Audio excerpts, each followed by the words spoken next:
Salut à tous, donc là on va voir une petite vidéo sur le bac acier. Donc là on est sur une pergola en bac acier. Et alors on aurait pu tout simplement mettre des mini rails qui se posent directement sur l'onde du bac acier, là et là. Mais là en fait là on est le plein sud il est là et la pente inclinée. Là, il y a plutôt 5 degrés vers le nord pour que ça puisse couler vers le nord. Donc nous, on les voulait comme ça. Et là, je les ai mis sur ce qui s'appelle des supports triangles en aluminium. Là, par exemple, ceux-là, ils viennent d'Alma Solar.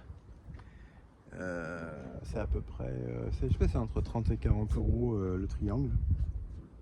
Et ça, c'est des triangles 30 degrés. Alors pourquoi 30 degrés? Tout dépend de votre latitude, hein. Si vous êtes à l'équateur, le mieux c'est 0. Mais nous, ici, on est à côté de Toulon, donc on est à 43 degrés de latitude. Donc techniquement, le mieux serait 43, mais enfin tout dépend de la saison, parce que 43, ça serait le mieux l'hiver. L'été, on serait au mieux à 20-25. Donc 30 degrés, ça reste un bon compromis. Voilà, donc là on est sur des Trina Solar 455 watts. On est directement donc sur une pergola où il y a des poutres en bois dessous. Donc là vous avez des vis qu'il suffit d'enlever. Et en fait vous voyez ce que j'ai fait, c'est j'ai mis des grosses vis inox qui vont directement sur la poutre. Alors j'ai mis du scotch goudron PDM dessous. Et après, il y a aussi un joint EPDM directement sur la vis en inox. Donc j'ai mis 4 vis pareil. Plus évidemment les barres arrière qui permettent qu'on ait une super bonne rigidité. Parce qu'en fait, une fois que vous avez fixé,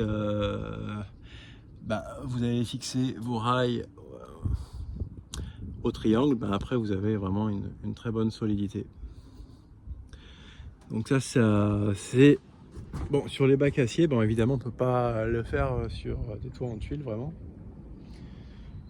ce serait quand même très compliqué.